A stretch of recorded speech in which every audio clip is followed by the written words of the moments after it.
ఇక ప్రసాదం పంపిణీలో విషాదం, క్యూ లైన్లో సొమ్మసిల్లి ఓ వ్యక్తి మృతి, ఏర్పాట్లపై జనం ఆగ్రహం. ఇక చూడుర్రా, చేప ప్రసాదం పంపిణీలో విషాదం చోటు చేసుకుందంట. క్యూ లైన్లో సొమ్మసిల్లి ఓ వ్యక్తి మృతి చెందిన పాపం.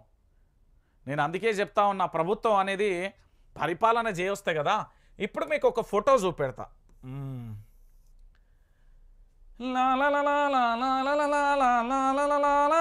ఒకసారి విన్నారా అండి? ఇది చాలా క్లారిటీగా చూడాలి తెలంగాణ బిడ్డలందరూ. ఎందుకు అంటే, శనివారం ఢిల్లీలో కాంగ్రెస్ వర్కింగ్ కమిటీ భేటీ సందర్భంగా జరిగిన విందులో సోనియా గాంధీ, దిగ్విజయ్ సింగ్, సీఎం రేవంత్, దీపాదాస్ మునిషి, ఎమ్మెల్యే వివేక్, ఎంపీలు బలరాం నాయక్, వంశీకృష్ణ తదితరులు. ఎవరు వీళ్ళు? సోనియా గాంధీ గారు. ఓకే, ఇగో మన ముఖ్యమంత్రి గారు ఇక్కడ ఉన్నారు. తెలంగాణ ముఖ్యమంత్రి గారికి ఇక్కడ పీఠం, కుర్చీ లేదు. బాధ అవుతుంది. ఇది తెలంగాణ బిడ్డగా, తెలంగాణ ఓటర్గా, తెలంగాణ హక్కుగా ఆయనను గెలిపించినాం కాబట్టి ముఖ్యమంత్రికి కుర్చీ ఇవ్వలే ఫస్ట్. ఇగో ఇన్ఛార్జ్ దీపాదాస్ మునిషి, వీళ్ళ చేతిలో ఏం లేదు. ఇగో ఈమె చెప్పినట్టు వినాలి, ఈ మేడం చెప్పినట్టు వింటుంది అంతే. బొమ్మలు అదేంది కమల్ హాసన్ సినిమాలుగా వెనక ఏంది ఇట్లా ఆడిస్తారు కదా బొమ్మలు, కీలు బొమ్మలు అన్నట్టు వీళ్ళందరూ. కనీసం రాష్ట్ర ముఖ్యమంత్రి అండి, తెలంగాణ 4 కోట్ల మంది ప్రజల యొక్క ఓట్లేసి గెలిపించిన వ్యక్తి అండి. అలాంటి వ్యక్తికి కనీసం గౌరవం ఇవ్వలే ఢిల్లీలా. అంటే మీకు అర్థమైందా? నిలబడ్డరు వాళ్ళు, తింటాలు మంచిగా ఇదోటి పెట్టుకొని తింటాలు, వాళ్ళు పోయి ఫోటో దిగిలి వెళ్ళిపోతారు అంతే. అంటే తెలంగాణ రాష్ట్ర ముఖ్యమంత్రికి ఢిల్లీలో ఉన్న పలుకుబడి అది. అర్థమైందా? తెలంగాణ రాష్ట్ర ముఖ్యమంత్రి గారికి ఢిల్లీలో ఉన్న పరిస్థితి అది. ఇక నిన్న ఏమన్నారంటే సోనియా గాంధీ గారు, వినాలే,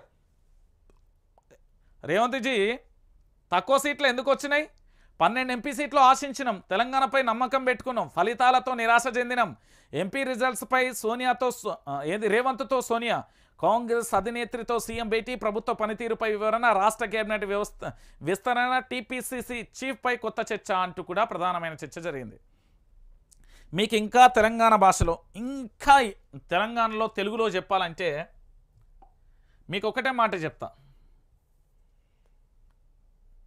డబ్బు ఇది మీ చేతిలో ఉంటే తెలంగాణలో ఏదైనా సాధ్యం. ఇక్కడ నుండి వాటా పోయిందనేది బీఆర్ఎస్ వర్కింగ్ ప్రెసిడెంట్ కేటీఆర్ 2500 కోట్లు పోయిందని చెప్పారు. ఆర్ఆర్ ట్యాక్స్ అని ఈ దేశానికి సంబంధించిన ప్రధాని నరేంద్ర మోడీ గారే చెప్పారు. దాని తర్వాత ఎలేటి మహేశ్వర్ రెడ్డి గారు చెప్పారు, లక్ష్మణ్ గారు చెప్పారు, ఎన్వీఎస్ ప్రభాకర్ గారు, చాలామంది చెప్పుకుంటూ వచ్చారు. నేనేమంటున్నానంటే కేవలం వీళ్ళంతా మూట సంచులు మోసే బ్యాచ్ తెలంగాణ సంపద అంతా పోతుంది అంట. నిజంగా కనుక వాళ్ళు ఆ పార్టీకి సంబంధించి మంచిగా పనిచేయగలిగితే వాళ్ళకు షేర్ ఉండాలి, అక్కడ కూర్చోవాలి. మరి తెలంగాణలో సీట్లు ఎందుకు తగ్గినాయంటే ఏం చెప్తాడు? ఏం చెప్పేటట్టున్నది?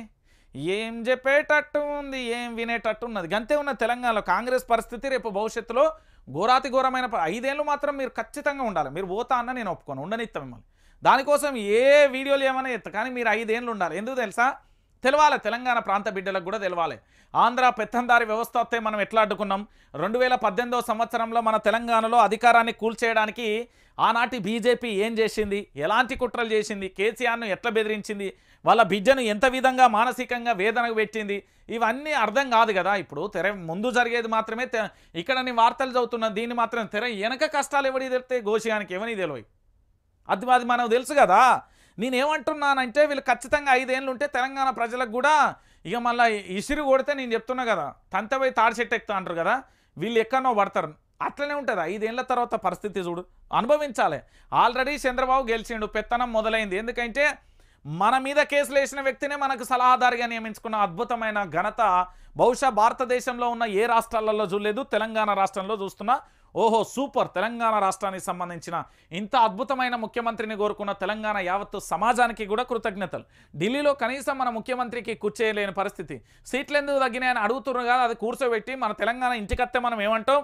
రా బిడ్డ, రా అక్క, రావ్వ, రా చెల్లె, మంచినీళ్ళు తాగుతావా, ఇంతంత అన్నం తింటావా, ఇంతంత ఛాయ్ తాగుతావా, నన్ను పాలు తాగుతావా, లేకపోతే ఏమన్నా ఉంటే తింటావా తల్లి అడుగుతావు. తిన్నాక మంచిగా అరుగు మీద కూకున్నాక రిలాక్స్ అయిన తర్వాత మంచిగా ప్రయాణం జరిగిందా ఏంది అని అడుగుతాం. ఇది మన సంస్కృతి. ఆడ మన సంస్కృతి ఎక్కడిది? నువ్వు ఏం చేస్తానో, ఎన్ని పంపించినావు, ఏం కదా, గివే ఉంటే పార్టీలతో ఏముంటాయా? చిల్లర పంచాయతీ అది, చిల్లర. మళ్ళీ వీళ్ళని పట్టుకొని తెలంగాణలో అద్భుతంగా ఏం చేస్తారని అద్భుతంగా. పాపం మా రేవంత్ అన్న ఎంత బాధపడ్డాడో ఏం కథ. ఊకో ఊకో ఊకో రేవంత్ అన్న ఊకో ఏంగా కొద్దిగా నిలవాడు ఏమైతే కాలు నొత్తి అవుతాయి నాకోసేపు అవు గది కథ ఇక చూడరి అక్కడ బూమ్ బూమ్ ఏపీలో